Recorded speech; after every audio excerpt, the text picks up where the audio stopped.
గాడి తప్పిన ఆహారపు అలవాట్ల వల్ల కావచ్చు, అస్తవ్యస్తమైన జీవనశైలి వల్ల కావచ్చు, ఇవాళ మనలో చాలా మందికి పొట్టలో గ్యాస్ బాధలు పెరుగుతున్నాయన్నది కాదనలేని నిజం. గ్యాస్ ట్రబుల్ని మనం పొట్టలో ఒక వాయుగుండంగా చెప్పుకోవచ్చు.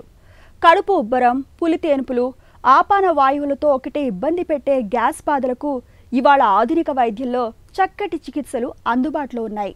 ముఖ్యంగా గార్డెక్స్, బ్రావరీ క్యాప్సూల్ వంటి చికిత్సల సాయంతో గ్యాస్ ట్రబుల్ నుంచి విముక్తి పొందవచ్చునని చెబుతున్నారు డాక్టర్లు. గ్యాస్ బాధలను తగ్గించే సరికొత్త చికిత్సల గురించి ఇప్పుడు తెలుసుకుందాం.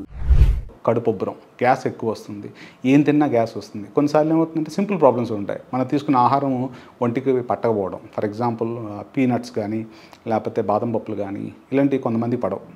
సో అలాంటప్పుడు ఏమవుతుందంటే కడుపు బాగా ఉబ్బరం వచ్చి గ్యాస్ పైనుంచి కింద నుంచి వచ్చేస్తూ ఉంటుంది వాళ్ళకి. కొన్నిసార్లు ఏమవుతుందంటే చిన్న పేగులో బ్యాక్టీరియా ఉంటుంది, small intestine bacterial over growth. ఇది ఎలా తెలుసుకోవచ్చు, ఏంటి, ఏం చేయాలి, దీని గురించి చెప్పాలి అని అంటే హైడ్రోజన్ బ్రెత్ టెస్ట్ అని ఉంటుంది. ఏం లేదు, కొంత లిక్విడ్ లాంటిది ఇచ్చి వాళ్ళకు ఒక ట్యూబ్లోంచి ఊదమని చెప్తూ ఉంటాం. ఊదినప్పుడు ఏమవుతుందంటే మనం తీసుకోవాల్సిన ఫుడ్ బాడీకి అంటకుండా బ్యాక్టీరియా లోపల తీసుకుంటే ఒక రకమైన గ్యాస్ వదులుతుంది. అది మనం గాలి ఊదేటప్పుడు హైడ్రోజన్ బ్రెత్ టెస్ట్లో ఆర్ మీథేన్ బ్రెత్ టెస్ట్లో అది తెలుస్తుంది అన్నమాట. దీన్ని సీబు అంటారు అన్నమాట, small intestine bacterial over growth.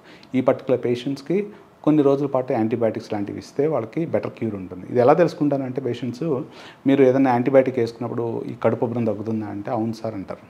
So అలాంటప్పుడు ఇలాంటి పర్టికులర్ టెస్ట్, లేకపోతే కొంతమందిలో వీట్ పడకపోవడము, లేకపోతే మిల్క్ పడకపోవడము, లాక్టోజ్ ఇంటాలరెన్స్, ఇవన్నీ కడుపు